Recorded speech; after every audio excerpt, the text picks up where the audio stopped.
여러분, 성경에 많은 믿음의 선배들이 등장을 합니다. 여러분들 특별히 성경에 나오는 인물들 중에서 여러분들이 특별히 사랑하거나 선호하는 분이 있으신가요? 우리 잠깐 생각해 보시고 옆에 같이 오신 분들이 있다면 잠깐 이야기를 해보시면 좋을 것 같아요. 내가 가장 좀 성경을 볼 때 은혜가 되는 사람, 어떤 사람이 좀 여러분에게 큰 은혜가 있습니까?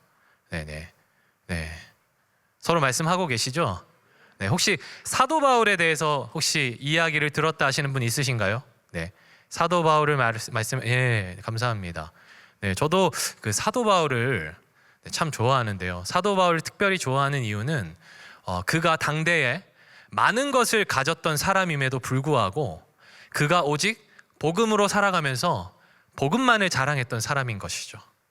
많은 것을 가졌지만 겸손하게 오직 복음의 능력으로 살아갔습니다. 그런데 저의 삶을 좀 돌아보니까 저는 사도 바울에 비해 가진 것이 많지는 않은데 제가 가진 자원, 그 제한적인 그 자원들을 많이 의지하고 의존하고 의식하면서 살아가는 모습들을 봅니다. 그러면서 이 사도 바울이 어떻게 정말 주님의 그 은혜 앞에서 정말 이 십자가의 은혜보다 더 귀한 것이 무엇이 있냐라면서 고백했던 그 고백이 어떻게 이런 고백이 나올 수 있을까 하면서 평생에 저도 저러한 고백으로 좀 살아가고 싶다라는 좀 기도를 하면서 살고 있습니다.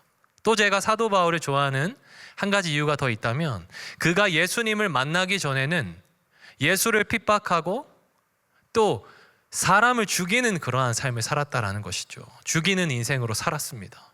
그런데 그가 예수를 만난 이후에 인생이 완전히 바뀌어서 예수 때문에 핍박받고 사람을 살리는 인생을 살아가기 시작합니다. 저는 그래서 이 사도 바울을 볼 때 정말 복음의 능력 안에서 사람이 변화될 수 있는 것이구나.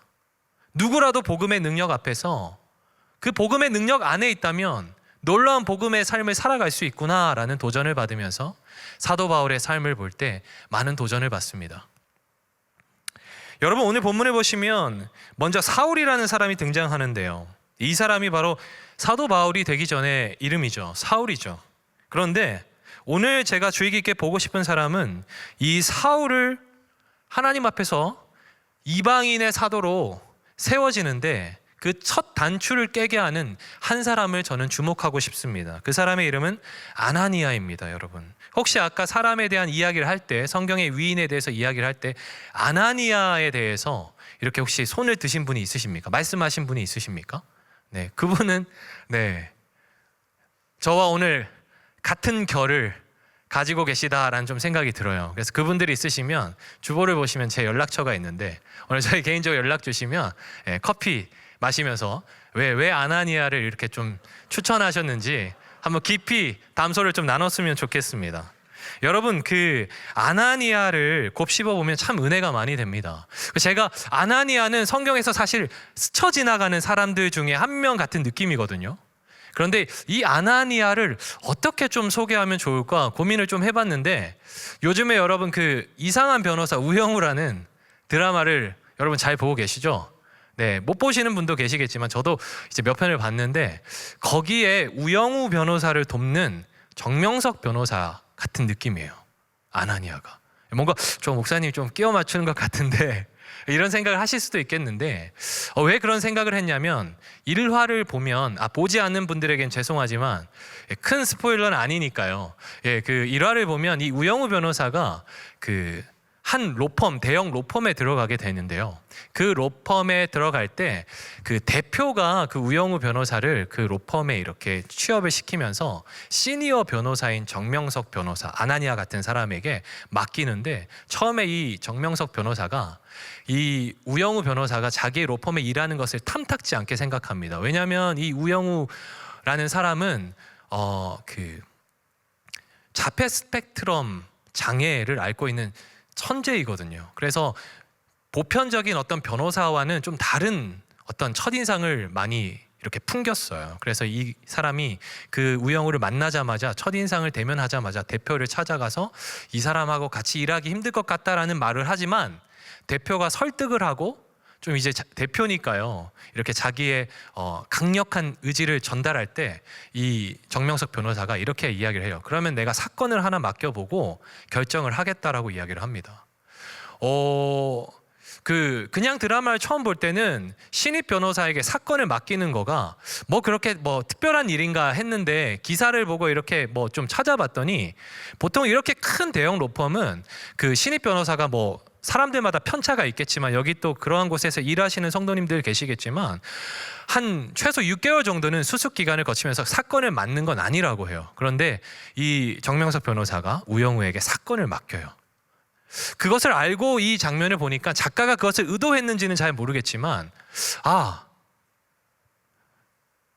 첫인상이 뭔가를 맡기기 어려운 사람에게 그가 그 대형 로펌에서 변호사가 일할 수 있도록 자기의 공동체 안으로 들어올 수 있도록 기회를 주는 모습을 보면서 그리고 그 이후에 그가 우영우의 조력자가 되는 모습을 보면서 이 사람의 이 정명석 변호사의 역할이 마치 사울이 그리스도인의 공동체에 들어오는 데 있어서 증인이 되어주고 형제가 되어주는 그러한 아나니아의 모습이 이러한 좀 모습과 일맥상통한다라는 좀 생각을 했던 것 같아요.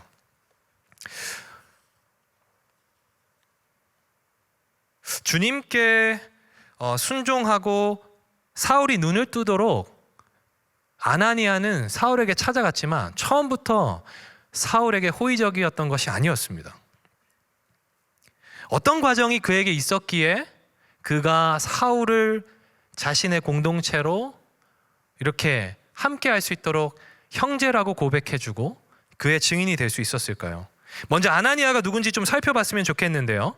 아나니아에 대해서 성경은 많은 설명을 하고 있지는 않습니다. 여러분 혹시 아나니아와 삽비라 이야기를 좀 기억하십니까? 거기에 나오는 아나니아와는 다른 사람이에요. 아나니아에 대해서 두 번의 소개가 나타나는데요. 첫 번째 소개는 사도행전 22장 12절 말씀에서 나타납니다. 우리 한번 함께 읽으면 좋겠는데요. 화면을 한번 보고 읽겠습니다. 시작. 율법에 따라 경건한 사람으로 거기 사는 모든 유대인들에게 칭찬을 받는 아나니아라 하는 이가. 이것은 사울이 나중에 이방인의 사도가 되어 바울이 되어서 나중에 자신을 간증할 때 아나니아를 이렇게 소개합니다. 아나니 어떤 사람이라고요? 여러분? 거주하는 모든 곳에서 사람들에게, 특별히 모든 유대인들에게 인정받았던 사람이라는 거예요. 그리고 오늘 본문 말씀을 보시면요, 아나니아에 대해서 이야기를 하는 것이 있는데요, 여러분 본문 말씀을 보면 뭐라고 소개하고 있죠? 10절 말씀에 아나니아를 제자라고 소개하고 있습니다. 저는 오늘 이 아나니아를 통해서 이러한 것들을 좀 나누고 싶습니다. 제자 아나니아를 통해서 제자는 왜 하나님 앞에 기도해야 하는지, 기도하는 제자는 그리고 왜 하나님의 뜻을 이 땅 가운데 살아가면서 열매 맺을 수밖에 없는지에 대해서 은혜를 좀 나누었으면 좋겠어요. 먼저 9장 10절 말씀을 한 번 더 우리가 봤으면 좋겠는데요, 이번에는 좀 자매님들이 큰 소리로 한번 읽어주시면 좋겠습니다. 9장 10절입니다. 시작.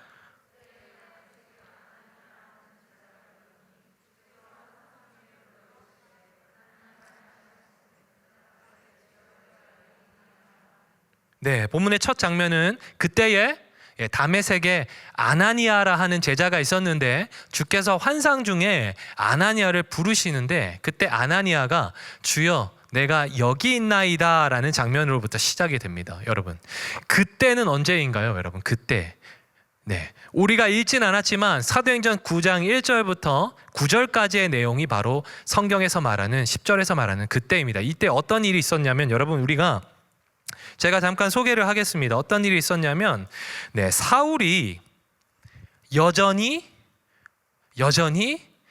그리스도인들에 대하여 살기와 기세가 등등하여서 대제사장에게 찾아가서 공문을 요청합니다. 그것은 어떤 공문이었냐면, 저기 250km 떨어져 있는 다메섹에 가서 내가 거기서도 예수를 그리스도라 말하는 자들을 예루살렘으로 잡아올 수 있는 권한을 내게 주십시오라는 그러한 이야기가 9장 1절에 펼쳐지고요. 그래서 지금 사울이 다메섹을 향하여서 뚜벅뚜벅 살기와 기세가 등등하게 예수 믿는 자들을 잡아오기 위해서 250km 되는 그곳을 가고 있어요, 일행들과. 근데 여러분들이 잘 아시는 것처럼 그때 호련히 큰 빛이 사울과 그의 일행들에게 비추어졌습니다. 그리고 나서 거기에 있던 모든 사람이 그 큰 빛을 봤는데 유독 사울에게만 그 주님의 음성이 들리는 거예요. 어떤 음성입니까? 사울아, 사울아. 오, 누구세요? 사울이 대답하죠. 나는 너가 박해하는 예수다. 너는 지금 시내로 들어가라. 이렇게 음성이 들리고 사울이 일어서서 보니 자기의 눈이 보이지 않는데 사도행전 22장에 왜 눈이 보이지 않냐 했더니 그 큰 빛의 광채 때문에 눈이 보이지 않게 된 거예요. 그래서 그 음성을 듣고 사울이 지금 다메섹으로 갔습니다. 다메섹에서 그 음성을 듣고 어떻게 하고 있죠? 9절 말씀을 보시면 사흘 동안 보지도 못하고 먹지도 못하고 마시지도 아니하니라. 그리고 나중에 나오는 우리가 본문에서 읽었지만 그가 기도하고 있다라고 합니다. 이때에 지금 주께서 아나니아를 부르셨어요. 주께서 아나니아를 지금 이때 부르시는 거예요. 사울이 예수님께서 사울아 사울아 부르실 때 누구십니까? 대답했던 것과는 다르게 아나니아를 부르실 때 아나니아의 반응은 어떻습니까, 여러분? 주여, 내가 여기 있나이다. 바로 반응합니다. 사울과는 달리 주님의 음성을 듣는 것에 대해서 익숙한 모습이 보이죠. 여러분, 누군가의 목소리를 들었을 때 그 소리를 이해하고 듣는다는 것은 그 사람과의 친밀감이 있다라는 거예요. 여기서 만약에 여기에 계신 많은 성도님들이 계신데요. 그 중에 저희 진원 중에 한 분이 저와 자주 통화하고 자주 만난 진원 중에 한 분이 저에게 큰 소리로 목사님 하면 제가 왔어? 이렇게 대답할 수 있겠죠. 그런데 저와 한 번도 교제하지 못한 분이 여기서 저에게 만약에 목사님 이야기하면 저는 누구시죠? 어디 계세요? 이렇게 대답할 수밖에 없는 거예요. 왜냐하면 친밀감이 없기 때문입니다. 알아가는 과정이 없었기 때문이에요. 사울은 예수님을 알아가는 과정이 없었기 때문에 지금 그 음성에 대해서 누군지 몰랐지만 아나니아는 환상 중에 기록은 되어 있지 않지만 환상 중에 주께서 부르실 때 그 음성에 바로 즉각 반응했습니다.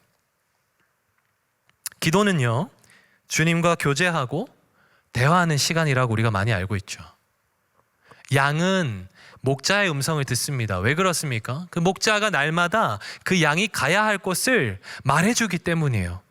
워이 이리로 워이 저리로. 그 음성을 들어야 양은 꼴을 먹고 쉴 만한 자리로 나아갈 수 있는 것입니다.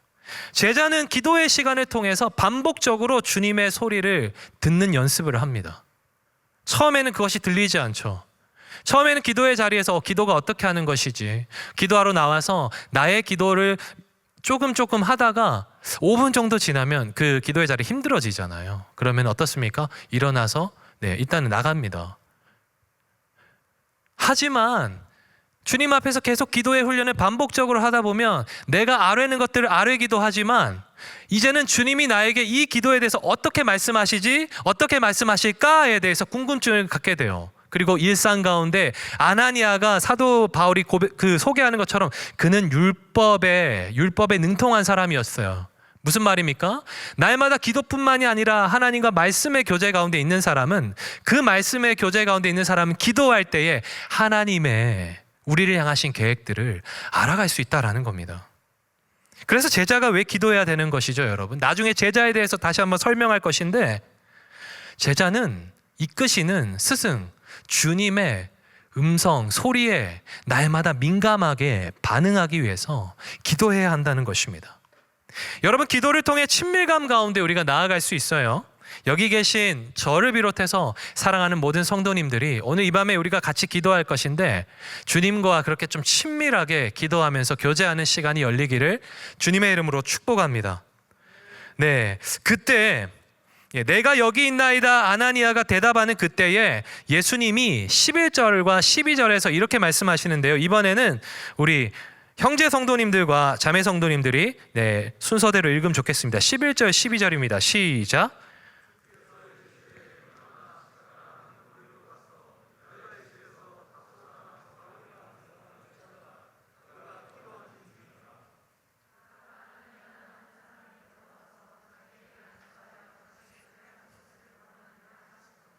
네, 예수님이 말씀하십니다. 아나니아야, 너 당장 일어나서 저기 직가라는 거리에 있는 그 유다의 집에 가면 다소 출신 사람 사울이라는 사람이 있는데 너 그 사람을 좀 찾아가. 그 사람 찾아가서 기도해 줬으면 좋겠다라고 지금 이야기를 하고 있습니다.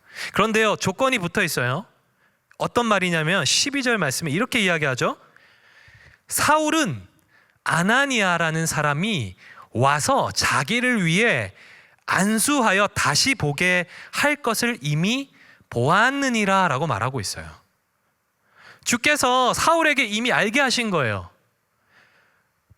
9장 1절부터 9절까지 말씀하신 이후에 그리고 말씀하신 것이 더 있는 것 같습니다. 그래서 사울은 지금 자신이 본 환상 중의 목소리가 이루어지기를 바라는 마음, 긴가민가 하는 마음으로 지금 어디선가 기다리고 있어요. 이게 무슨 말입니까?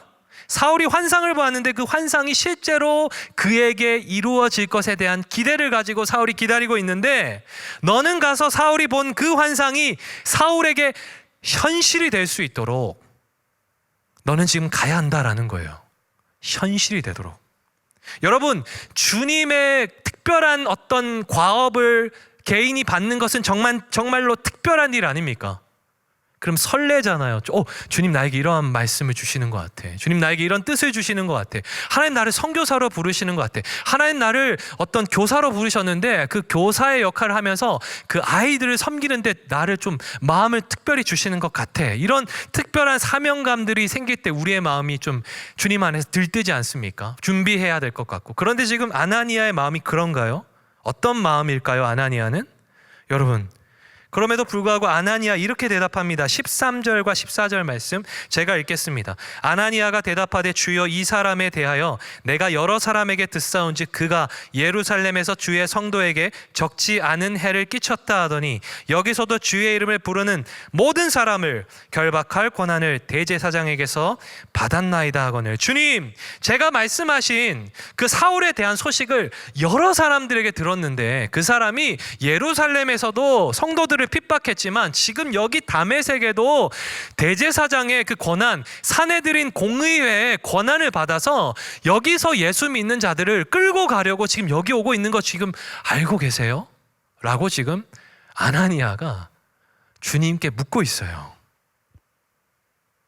이미 아나니아의 마음 가운데 사울을 위해서 기도하고 싶은 마음이 없습니다. 마음이 닫혀 있어요. 왜 그렇습니까? 여기 나와 있는 것처럼 핍박을 하는 당사자가 사울이기 때문입니다.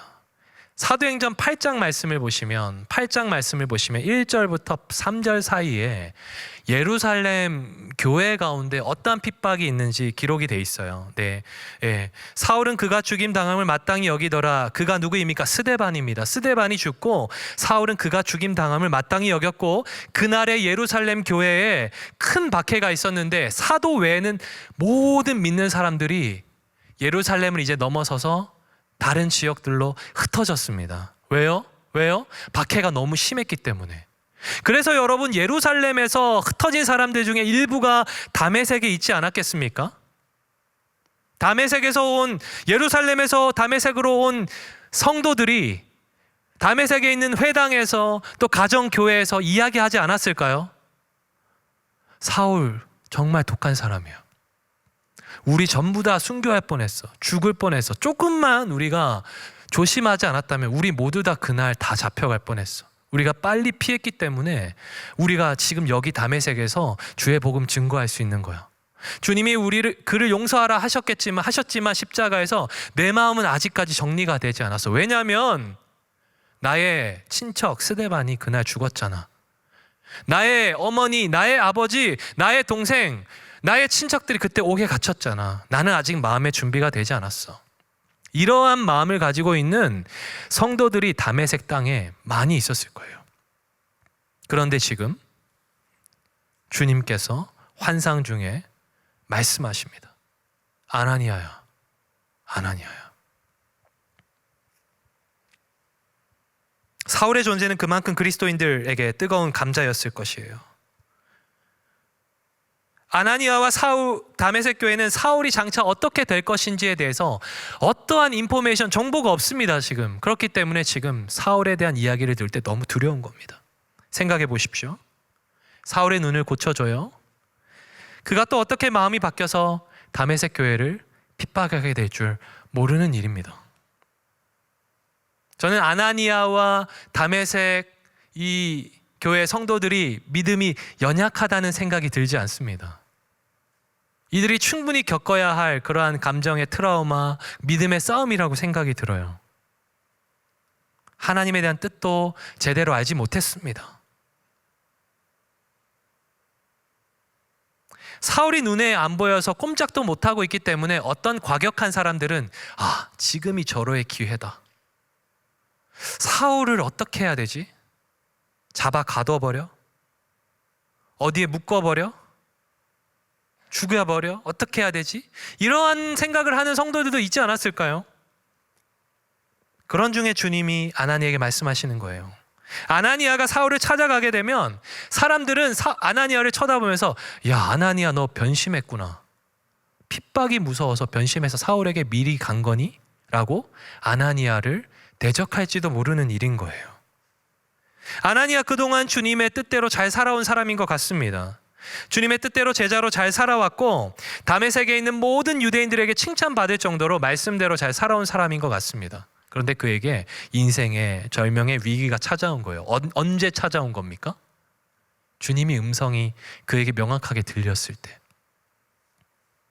주님이 찾아오셨는데 아이러니하게 아나니아의 인생에 가장 큰 위기가 닥친 것입니다. 여러분, 우리에게도 이러한 때가 좀 있지 않습니까? 예수님 잘 믿고 그동안 신앙이 잘 자라왔고 주님 믿는 것 때문에 내 인생이 너무나도 행복했는데 요즘 들어서 예수님께서 뭔가 나에게 특별한 헌신을 요구하시는 것 같은 그 느낌, 그럴 때 여러분 좀 피하고 싶진 않으셨나요? 제가 그랬던 것 같거든요. 근데 여러분, 이 말씀을 볼 때 이때가 더 기도할 때입니다. 주님의 말씀대로 살고 싶은데 말씀이 아무래도 이해가 되지 않는 그때, 말씀대로 살면 아무래도 내가 손해볼 것 같은 그때 어떡하지? 그냥 모른 척 해야 돼? 그 살던 대로 그냥 살면 되는 거 아니야? 이 정도면 적당한 거 아니야? 라고 우리에게 타협점이 다가올 때, 그때가 한 번 더 주님 앞에 그 상황을 가지고 기도할 때라는 것이죠. 주님 앞에 씨름하며 기도해야 됩니다. 이때 중요한 기도의 태도는 나의 상황과 나의 목소리로 시작해서 끝내는 것이 아니라 주님께서 나에게 깨닫게 하시도록 공간을 둬야 된다는 거예요. 하나님 감사합니다. 요즘에 제가 특별한 어떤 마음의 부담인데 어떻게 하면 좋을까요? 너무 그것 때문에 힘들어요. 제가 이거 하면 좋을 것 같긴 한데 어려울 것 같기도 하고, 할 수 있을까요? 근데 이거 하면 좀 손해볼 것 같은데 어떡하죠? 주님 알아서 해주세요. 예수님 이름으로 기도합니다. 아멘 하고 하루가 지났습니다. 그러면은 특별한 주님의 뜻이 여전히 있지 않잖아요. 다음날 또 와서 마음의 부담을 가지고 하나님 감사합니다 이렇게 만약에 3개월을 기도했습니다. 그리고 나서 기도 제목 수첩을 이제 그 기도 제목을 지우는 거예요. 이 기도는 무응답, 주님의 때가 아님. 하나님께서 나에게 충분히 말씀하실 수 있는 그 공간, 여백을 드려야 함에도 불구하고 우리는 때로는 우리가 너무 바쁘고 우리의 주장이 사실 이루어지길 바라는 마음이 있기 때문에 우리가 너무나도 그렇게 기도할 때가 많은 것 같습니다. 그렇지만 그때 기도해야 돼요. 주님께 공간을 드리고 우리의 삶의 여백을 드려야 합니다. 주님께서 그때 우리에게 진리의 말씀으로 깨닫게 하시고 우리의 내면 가운데 깊은 감동을 주실 거예요. 아나니아도 이해가 되지 않아서 묻고 있거든요. 여러분, 제가 그 대학생일 때 그 예전에 수요 예배 할 때 제가 좀 약간 예화를 들었었는데, 그 예수전도단이라는 선교 단체에서 훈련을 받고자 이제 결정을 하고 그 훈련하는 거점이 여러 군데 있습니다. 우리나라엔 제주도에도 있고 서울에도 있고 또 뭐 하와이에도 있고 스위스에도 있고 독일에도 있고 스웨덴에도 있고 호주에도 있고 거점이 많이 있습니다. 그래서 훈련을 받고 싶어서 내가 어디에서 훈련을 받으면 좋을까 기도를 했는데 여러 이렇게 센터들 홈페이지를 둘러보다가 한 군데가 저의 심장이 확 박혔어요. 그곳이 어디였을까요? 네, 스위스였습니다. 자연이 아름답기도 하지만 왜 제 마음에 확 왔냐면 그곳이 그 훈련이 처음 생긴 곳이기도 하고 제가 그 훈련을 받고자 했던 이유 중에 한 가지가 그 단체를 만든 목사님의 삶이 너무 감동적이어서 그런 삶을 좀 배우고 싶어서 그 책을 읽었는데 처음 만들어진 센터였기도 하고 가장 중요한 이유 두 가지는 그곳에서 그 훈련을 받으면 이후에 성경연구학교 공부를 할 수 있었고 한 가지 더 제가 또 하고 싶었던 이유는 그곳에서 12주의 그 강의를 들은 이후에 12주간 또 아울리치를 나가는데 해외로 제가 아프리카나 유럽 아울리치를 너무 하고 싶었었거든요. 20살 때부터. 그런데 몇 년이 지나서 그 기회가 온 거예요. 그래서 기도하고 재정은 많이 들지만 하나님 채워주시겠지 하면서 열심히 일하고 또 물건 팔고 해서 재정을 마련해서 갔습니다. 그리고 12주의 시간이 지났어요. 아울리치를 가야 되는데 장소를 정해야 되는데 유럽이나 아프리카를 가면 되잖아요. 다 가고 싶으니까 어딜 가면 좋을까 하면 되는데 그에 따라서 무슨 몇십 주년 기념으로 해가지고 아울리치 장소가 바뀌었습니다. 아시아, 네, 중국, 홍콩, 대만 그리고 유럽 두 나라. 그래서 제가 그래 유럽 두 나라나 있구나 가면 되겠다. 그래 가야지 하고 기도를 했는데 제 마음이 너무 불편한 거예요. 기도할 때마다. 하나님 왜 이러시죠 저에게? 근데 계속해서 제 마음 가운데 3.1교회 그래서 왔나요? 대만을 계속 떠올려 주시는 거예요. 기도할 때마다. 저는 계속해서 거절했습니다. 지금 제 대만은 아닌 것 같아요. 아프리카나 유럽이잖아요. 근데 결국 대만을 가게 됐는데 저에게 계속 기도를 했기 때문에 한 2-3주간 하나님 저에게 그런 마음을 주셨습니다. 어떤 마음을 주셨냐면 거기 가면 너가 꼭 만날 사람이 한 명이 있어. 한 명이 있어라고 말씀하셨어요. 그래서 제가 그렇군요 하고 한 명이잖아요. 그래서 그렇군요 하고 갔어요. 3개월을 이제 아울리치를 하는데 여름이었습니다. 대만 선교 여름에 해보신 분들 알겠지만 굉장히 덥잖아요. 그리고 일정이 많았습니다. 매일매일 그렇게 사역을 하던 중에 어느 날 양로원 같은 큰 병원을 가게 됐습니다. 노인 병원이었던 것 같아요. 근데 거기서 말은 통하지 않지만 한 할아버지를 만나서 그분에게 통역하시는 분이 있었고 교제하는 시간이 있었어요. 그리고 그분과 교제를 하고 복음은 전하지 못하고 그곳에서 일정이 다 끝났습니다. 그리고 그 다음 날은 다른 일정이 시작되는 거예요. 그런데 제 마음 가운데 계속해서 좀 특별한 마음이 있는데 제가 저녁마다 이제 잠언을 읽고 좀 기도하는 시간을 가졌었는데 그 기도할 때 특별한 마음을 주시는 거예요. 내일 너 만난 사람에게 할아버지에게 복음을 전해야 되지 않겠니? 라는 그런 내면의 목소리 계속 들려요. 저도 그러고 싶은데 팀으로 움직이니까 갈 수가 없고 이미 스케줄이 다 짜져 있어요. 그래서 이건 어떻게 해야 되지? 고민하고 있는데 그 다음날 아침에 어떤 일이 있었냐면 그날 가기로 했던 일정이 다 취소가 되고 그래서 우리가 어떡하지 했는데 그 전날 갔던 그 병원에 우리가 한 번 더 가자라고 된 거예요. 그래서 제가 너무 놀랬고 뭐지 했는데 제가 할아버지를 만난 층수가 3층이었는데 그 층수는 제가 정하는 게 아니라 정해서 줬거든요. 그래서 어떻게 될지 한번 보자 그랬는데 3층에 가게 된 거예요. 그리고 또 그 할아버지 그 큰 병실이 많았는데 다시 그분을 만나게 됐습니다. 시간은 계속 가고 1시간 정도의 사역이었는데 시간은 계속 가고 몇 분이 남지 않았습니다. 그때 갑자기 말은 통하지 않지만 그래 복음 전해야지 하면서 스텝을 요청했어요. 그 현지 스텝을 오세요. 좀 와주세요. 복음 전해야 됩니다. 짧은 영어로. 네, 그분 영어와 이제 대만어를 하셨거든요. 그래서 짧은 영어 제가 지금 복음 전해야 되고 복음 전하는 거 통역해 주세요 해서 띄엄띄엄 복음을 전했어요. 그리고 마음에 떨리는 마음이 있었죠. 같은 나라 사람도 아니고 잘 알지도 못하는 저잖아요. 근데 그 할아버지가 아멘 하시더라고요. 제가 너무 놀라서 물었어요. 스텝에게. 지금 이분이 알고 아멘 한 거예요? 그랬더니 스텝이 물어보더라고요. 그랬더니 지금 이분이 그 형제가 제가 그때 형제였으니까요. 형제가 이야기한 것을 이해했고 그분이 예수님을 믿기로 결심했답니다 라고 이야기를 했습니다. 그리고 나서 저는 그분을 만난 적이 없어요.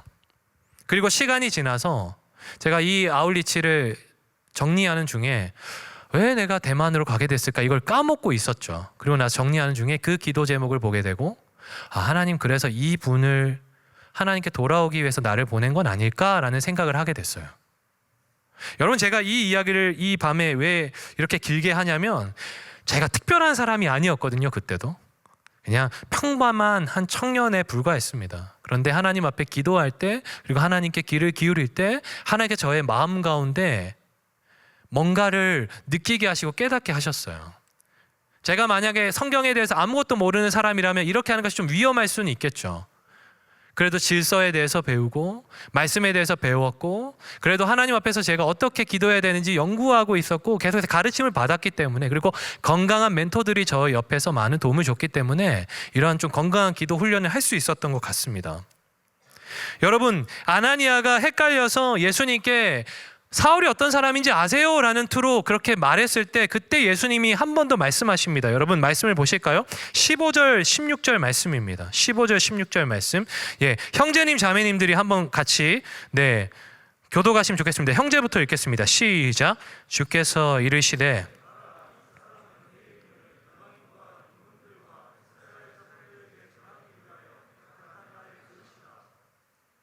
내 이름을 위하여 얼마나 고난을 받아야 할 것을.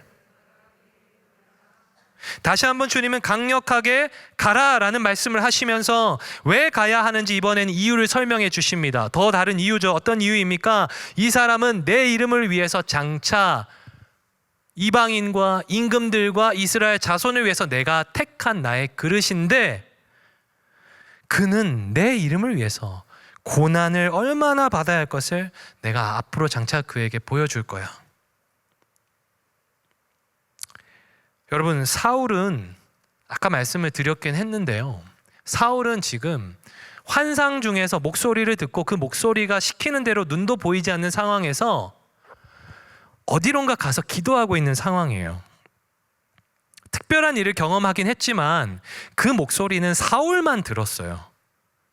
사울이 누군가에게 나 이런 일을 겪었어, 나 이런 음성 들었어, 나 그래서 이렇게 살아야 돼 하면 박해를 받았던 사람들 입장에서도 애매하고 박해를 하는 사람들 입장에서도 애매한 거예요. 지금 사울이 지금 뭔가 지금 특별한 것을 경험했는데 이것은 그가 경험한 환상에 지금 불과한 거예요. 일어나지 않은 일이에요. 근데 그 이후에 지금 주님은 아나니아를 보내셔서 사울이 본 환상이 현실이 될 수 있도록 지금 아나니아를 요청하고 계시고 있습니다. 아나니아는 사울의 소명을 확인하는 부르심을 받고 있는 거예요.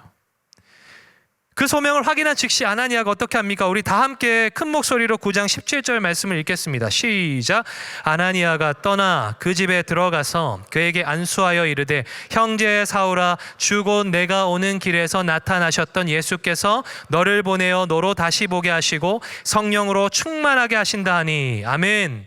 아나니아가 주님과의 기도의 대화를 통해서 주의 뜻을 정확하게 확인한 즉시 그는 조금도 망설임 없이 떠났습니다. 그리고 어떻게 합니까? 집에 들어갔습니다. 그렇게 무서워하는 사울이 있는 그 집에 들어가서 사울에게 안수했습니다. 그리고 뭐라고 말합니까? 저는 이 부분이 제일 감동적인데요, 형제 사울아 라고 이야기합니다. 형제 사울아, 형제 사울아. 사울에 대한 소문과 편견과 두려움, 그 모든 것을 주님의 십자가에 못 박은 거예요. 말씀하시는 주님이 사울을 용납하셨기 때문에 제자인 아나니아는 주님의 음성을 따라서 용납하는 겁니다. 또 다른 이유가 없어요. 다른 이유가 없습니다. 사울과의 어떠한 접점도 없어요. 그러나 오직 주님의 음성을 따라서, 주님의 뜻을 따라서 그는 결단하고 제자의 삶을 살아간다라는 것이죠.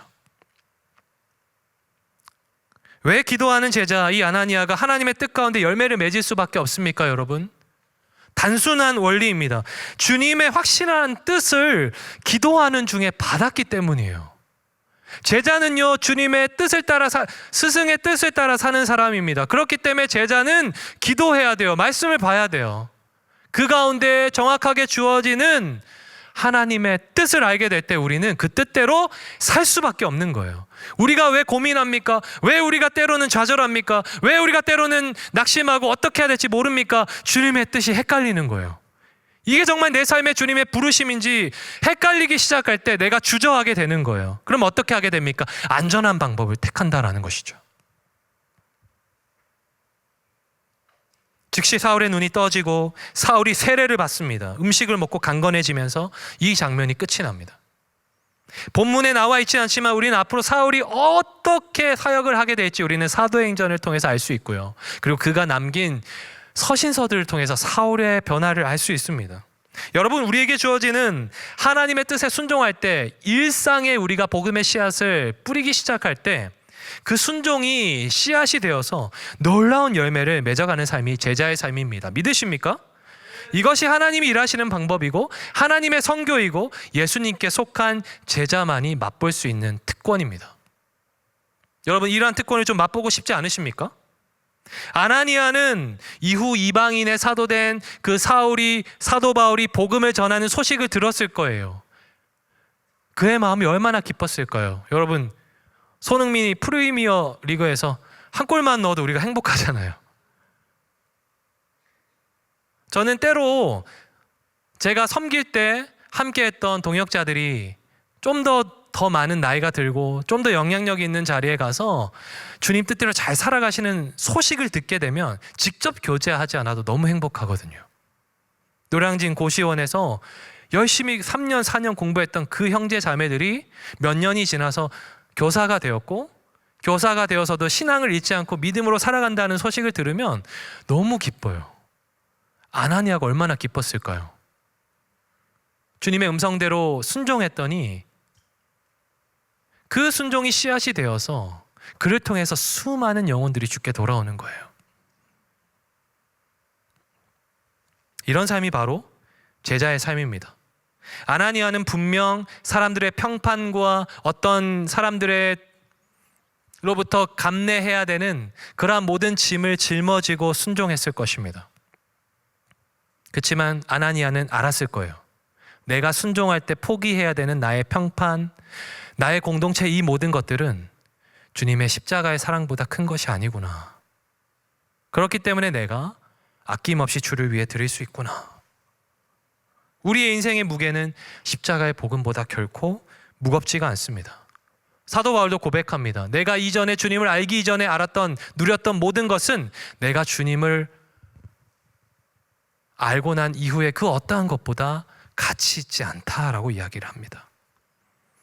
사도행전에서 사도행전에 쓴 누가는 아나니아를 제자라고 불렀습니다. 제자.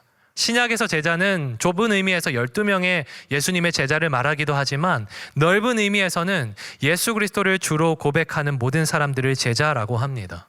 그렇기 때문에 아나니아는 제자였고요. 여기에 있는 저와 여러분도 제자입니다. 여러분, 제자이신 것을 믿으십니까? 네, 여러분들을 다 제자이신 거예요. 주님이 나를 특별히 제자로 불렀기 때문에 제자의 삶을 사는 것이 아니라 주님의 부르심을 받은 모두가 제자인 것입니다. 근데 이 제자는 사전적인 의미에서 스승으로부터 가르침과 훈련을 받는 사람을 제자라고 합니다. 단순히 배우고 학습하는 것으로 끝나는 사람이 아니에요. 배운 것을 나의 삶의 가치, 나의 삶의 모든 행동 양식으로 여기고 이전에 내가 가지고 있던 모든 것을 버리고 주님 뜻대로 살아가는 사람이, 스승의 뜻대로 살아가는 사람이 제자입니다. 그렇기 때문에 제자에 대해서 정리하면 스승과 함께하며 스승에게 배우고 자신을 버리고 스승의 가르침대로 살아가는 사람. 예수님께서 말씀하신 제자에 대한 이야기를 좀 더 첨언하면 하나님과 이웃을 사랑하는 사람.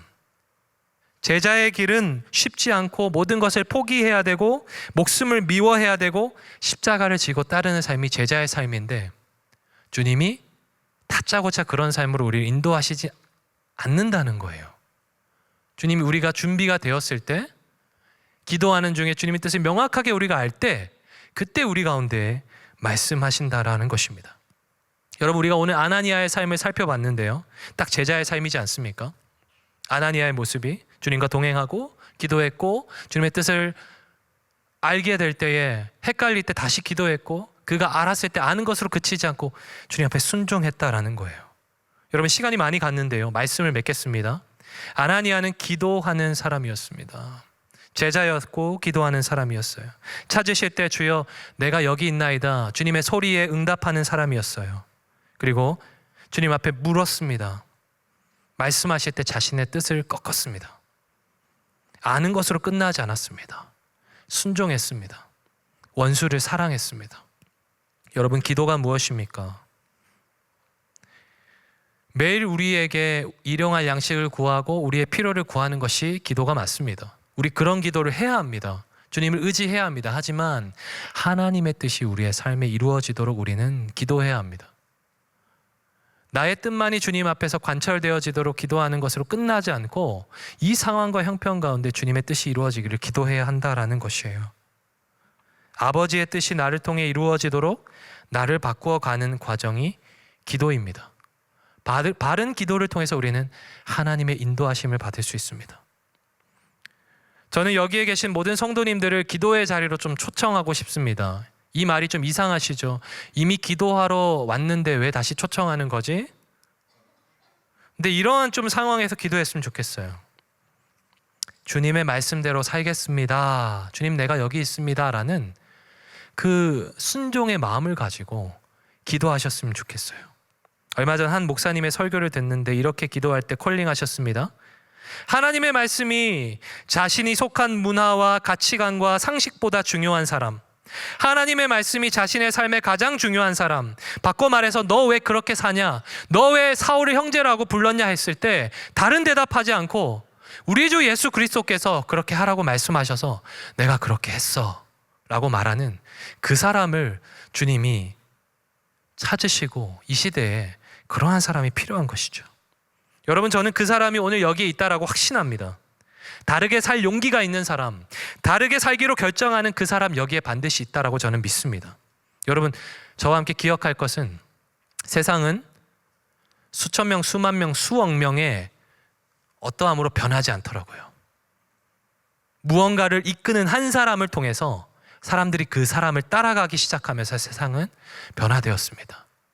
그래서 예수님도 2000년 전에 홀로 오셔서 복음을 전하셨고 그를 따르는 제자들을 세우셔서 지금까지 복음을 증거하고 계신 거예요. 저는 예수님의 제자가 3.1교회에 있다고 믿습니다. 그리고 3.1교회를 통해서 또 다른 예수님의 제자들이 세워질 것을 저는 믿습니다. 한 제자를 통해서 하나님은 또 다른 제자를 세우실 것이고요. 하나님의 나라를, 하나님의 선교를 확장해 나가실 것입니다. 이것이 하나님의 일하시는 방법이에요. 제자를 통해, 제자를 세우는 그 일을 통해 주님의 역사는 계속될 것입니다. 우리 함께 이 시간 예수의 길이라는 좀 찬양을 했으면 좋겠는데요. 네, 이전에 한 목사님께서 이 찬양을 금요 기도에서 인도하신 적이 있어요. 그렇지만 좀 익숙하진 않은 찬양일 것입니다. 그래서 우리가 이 찬양 좀 부를 때에 가사를 곱씹으면서 기도하는 마음으로 내 삶을 올려드리면서 주님 앞에 찬양했으면 좋겠습니다.